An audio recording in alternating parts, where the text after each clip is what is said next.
Hey everybody, it's Jason Blaha here, and this morning I was reading an article by my bro Russell Taylor again, and I gotta say, Russell, you keep writing stuff like this, I'm gonna develop a man crush on you, no homo. But as you guys read that other article, I put it by him. Russell's kind of putting out articles now. He's a good friend of mine, been a friend of mine a long time. He's really becoming successful as a coach. He is coaching both enhanced and drug-free physique competitors, men and women both, very successfully. And he raises some good points in this article, and it's stuff that people need to understand, and it's why so many of the really best coaches who create champions in certain arenas just can't work with other people and get them the results. And it's because people have different needs.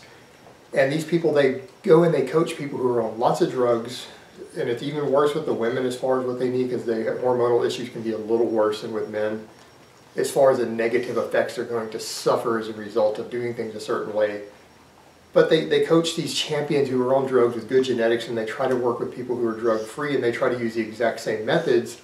And you know, any method will work to some extent for anybody. Some of the methods that are better for one than the other can still get good results. But when you're in a competitive environment, and a stressful competitive environment, it will make the difference between winning and losing. It absolutely can, because you can't afford to just do what's okay and gets decent results. When you are competing against other people who are busting their butts, it's just not going to work.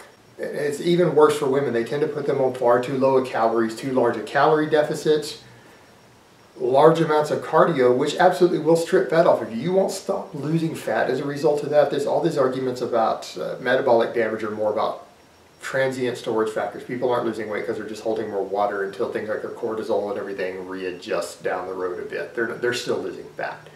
But there are repercussions for that. They're going to feel worse. They're going to have hormonal issues that are going to affect their psychology. It's going to be harder for them to stick it out. They're going to be more likely to develop various eating disorders. They're going to lose muscle mass. And what's the point of people training to gain muscle, then they diet down lean for something and they're losing the muscle they gained? It's completely counterproductive.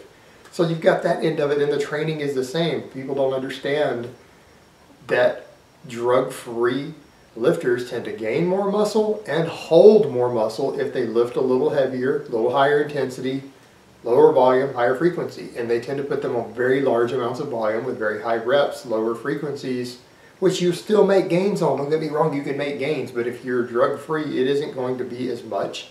And it's really going to become more problematic when they start going into a calorie deficit cutting. It's going to overtax their system combined with these too large of calorie deficits. And it just doesn't work as effectively. You end up with competitors who suffer more hormonal issues, psychological issues, more muscle loss than they really need to reach their goals. And so that is the biggest problems you run into. Now, Russell goes into a lot more details there, but that is the gist of it. I agree with what he says there. He's accurate. It's dead on. We're in agreement there, brother. And that is one of the reasons why someone may seem like they're an amazing coach or amazingly knowledgeable, and they can't always help everyone. Just like a lot of these people who have amazing results themselves due to good genetics and a lot of drugs, when they try to give advice to other people and use their own advice, just like these coaches who coach those type of people, you end up with advice that isn't that good. It'll get you some results, but it is not good advice for genetically average people who aren't on drugs. They need a different set of rules and a better way of doing things if they want to do the best that they possibly can. Alright guys, but that's really all I have to say on that today. I hope it has been informative, and I will talk to you guys next time.